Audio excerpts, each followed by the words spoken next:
So here's how to buy a warehouse in Schedule 1. First, you will need to come to Raise Real Estate, which you can open the map with M and then zoom in to see the name in the map, which is here, Ray Realty, or Ray Realty looks like.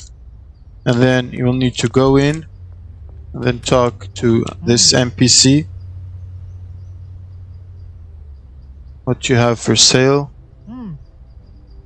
I'd like to purchase a property, and then you want to choose from here the docks warehouse, which is 50,000. I click on it, confirm yes, and now you have purchased the warehouse. If you open the map and look, you should see your warehouse icon in here with the blue house icon.